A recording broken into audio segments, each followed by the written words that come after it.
Hey les fans de catch, aujourd'hui on va parler des pronostics pour le prochain pay-per-view, à savoir Elimination Chambers.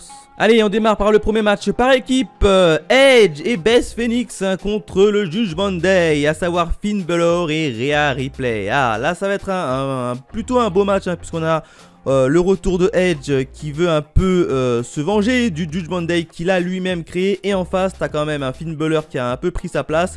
Et une Rhea Ripley qui est challengeuse contre Charlotte pour le titre féminin de SmackDown à WrestleMania. Donc là, je sais pas comment ça va se passer, mais ça va être assez compliqué, mais je pense que quand même que ça va être l'équipe de Edge et de Beth Phoenix qui va remporter la victoire.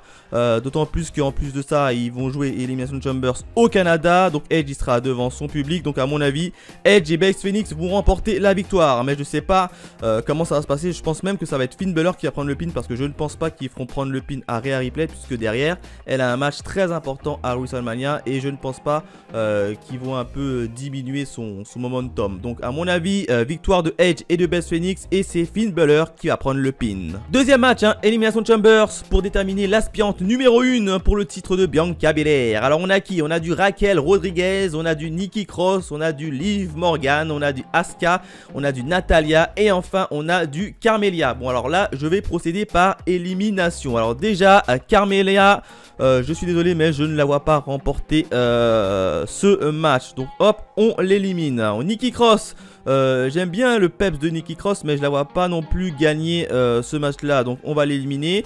Après on a du Liv Morgan qui est un peu devenu plus hard, notamment au niveau de son catch, mais je la vois pas non plus remporter ce match là. Pour moi il peut y avoir trois prétendantes, Raquel Rodriguez, Asuka ou Natalya.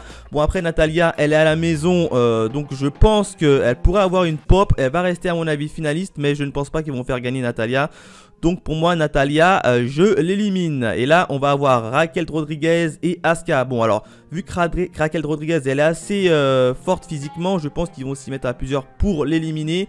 Et je pense qu'ils vont réussir à l'éliminer. Donc pour moi je vois une victoire de Asuka. En plus de ça, j'adore le nouveau look. Enfin le nouveau look, ou même l'ancien look d'Asuka qu'elle a repris. Je trouve largement plus stylé que celui qu'elle avait avant. Donc pour moi je vois bien une victoire de Asuka, ce qui va permettre un peu de refaire remonter un peu Asuka en haut du panier, puisque ces derniers temps on la voyait plus trop. Donc là pour moi ça va être une victoire de Asuka. Autre match, Roman Reigns contre Sami Zayn pour les titres championnat que détient Roman Reigns. Alors là, petit match assez intéressant, oulala, notamment dans la storyline. D'un côté on a du Roman qui voit un peu sa bloodline un peu s'effriter, et de l'autre Sami Zayn qui est prêt à tout pour se venger. D'autant plus que Sami Zayn il va se retrouver au Canada devant son public, donc je pense qu'il y aura quand même une grosse pop autour de lui. Mais malgré tout, je suis désolé, mais malgré tout je pense que Sami Zayn va tout simplement perdre ce combat, puisque derrière il y a quand même WrestleMania, et une affiche entre Roman Reigns et Cody Rhodes est bien évidemment beaucoup plus attirante qu'une affiche entre Sami Zayn et Cody Rhodes. Je suis désolé pour Sami Zayn, ça n'enlève rien à ses qualités, mais pour moi ça va être Roman qui va conserver son titre. Enfin, le dernier match annoncé, Elimination Chambers masculin pour déterminer le nouveau champion des États-Unis. Alors, il y a qui? Il y a du Austin Theory, l'actuel champion. On a du Seth freaking Rollins, on a du Johnny Gargano, on a du Bronson Reed, on a du Damian Priest et on a du Montez Ford. Comme pour les filles, on va procéder par élimination. Alors déjà, on va éliminer Johnny Gargano, puisque lui, s'est un peu enfermé avec une storyline avec The Miz depuis son arrivée. Donc je ne vois pas gagner. On a du Bronson Reed. Alors lui, c'est le petit nouveau qui est arrivé. Je le connais pas très bien, mais je ne pense pas qu'ils le feront gagner. Donc lui, on l'élimine également. On a du Seth Rollins. Alors Seth Rollins, il pourrait très bien remporter la ceinture, mais le problème c'est qu'il va, je pense, s'enfermer avec une rivalité à WrestleMania contre Paul Logan. On la voit venir de loin, donc je ne pense pas que Seth Rollins va gagner. Il nous reste qui? Il va nous rester Montez Ford, Damian Priest et Austin Theory. Damian Priest, c'est lui qui a déjà remporté ce championnat. Il pourrait gagner, mais je ne le vois pas non plus gagner ici, donc on va l'éliminer. Après il y a du Montesford.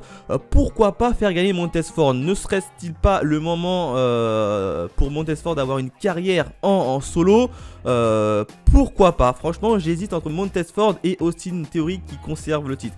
Mais pour moi je pense qu'ils vont faire une finale à mon avis. Austin Theory, Montesford. Et Montesford va perdre la finale et ça va être Austin Theory qui va conserver son titre. Donc pour moi ça va être une conservation d'Austin Theory. Comme ça permettra de construire Austin Theory comme champion un peu plus fort. Parce que là pour l'instant c'est un champion qui est un peu trop moyen. Donc victoire de Austin Theory. Voilà ce que je pouvais dire sur mes pronostics pour Elimination Chambers. N'hésitez pas à me laisser vos pronostics dans les commentaires. Et quant à nous on se dit à la prochaine. Allez, bye mes fanats de catch.